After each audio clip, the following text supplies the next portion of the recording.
The next step is to discover their financial situation, learn exactly what they've built, and where they stand in relation to market demand.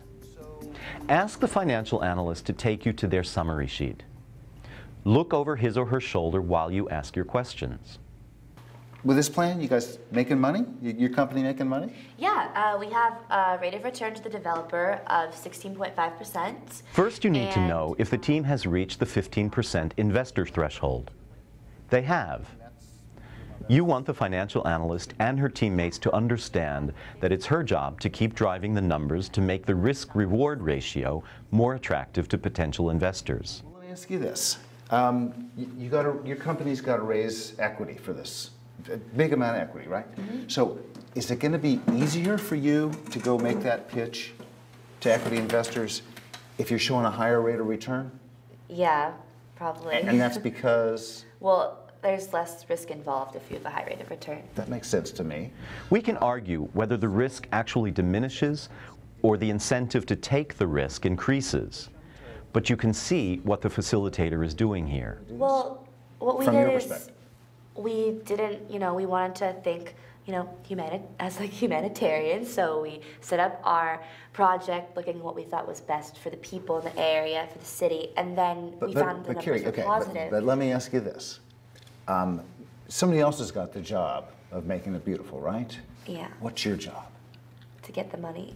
Yeah. His questions drive the financial analyst and her teammates to focus on their roles and collaborate to test multiple scenarios. While you are on the summary sheet, take a quick look at the other key information. You will have a comprehensive snapshot of the developer's physical proposal as well as financial performance. Just look at this data. Don't ask any more questions. Start on the right side of the page with the financial performance box. When you see a dollar amount in absorption adjustment, you know that this team has overbuilt the market with some product type. That's a red flag and may be depressing the team's rate of return. Rate of return tells you how well this developer is doing compared to the threshold rate of 15%. Check the 10-year city return box. It tells you if this proposal generated enough net tax revenue to meet the city's threshold return. If the number is 0 or above, it has. Did the students build parks, sports fields, or skate parks? This box tells you.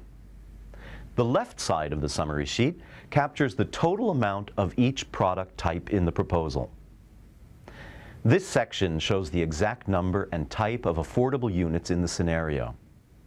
A high number could be depressing the developer's return and the city's tax revenues. Here's where you learn if they built a homeless shelter. Did they build a new one or rehab the Phoenix Hotel shelter?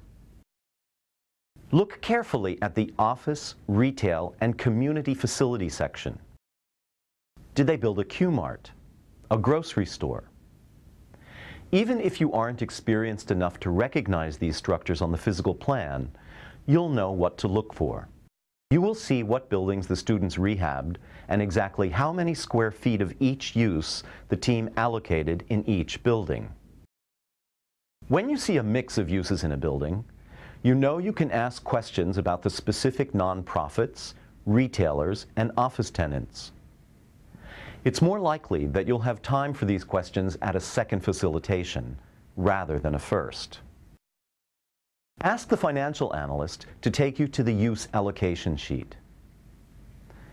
The residential and historic use sheet gives you a different view of the affordable housing and adaptive reuse decisions in this plan. What did they do with York Dry Goods? Did they keep the Phoenix Hotel or Victorian Row? Ask the financial analyst to take you to the market sheet and to scroll from top to bottom. Look at the years to absorb column on the market sheet. If you see any number above 3, the developer has overbuilt the market for that use. This is important information, since overbuilding has economic consequences. An empty space can impact the street feel of the project, especially with retail. Finally, ask to see the value sheet. You'll see the economic consequences of any overbuilding. Look down the absorption adjustment column. If a developer has overbuilt any product type, there will be a number in this column. This could account for a team's low developer return. Since you are simply viewing these sheets and not asking questions, all this will take just over a minute. Armed with this information, you'll know exactly what you are looking at on the physical plan and have ideas for questions.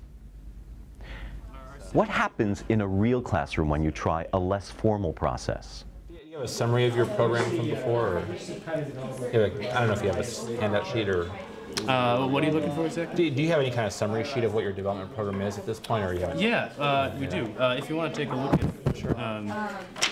I guess, I mean, the main sort of bottom line, they have sort of a list of what the goals of the city are, what we're doing. So, I mean, a lot of it's in the front here. Right.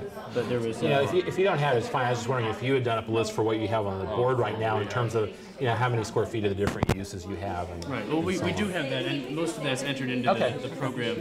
And right now, I think what we're looking at, after yesterday, we were just trying to sort of get the numbers right so that we were above the 15% rate of return for investors, and we were out of the red for the city. This facilitator had the right intentions, but his process didn't work for him. After 3 minutes, he didn't have the information he needed. The students weren't driven to their roles, so they didn't learn from the encounter. One dominant personality took over. This is one that we have to keep, that's required, and this one we have the option of, and we decided kind of for character issues of the city would be a good thing. So this is a combination of retail and office. It's mostly retail right now, and this is another retail, and this is the supermarket. Now that you know what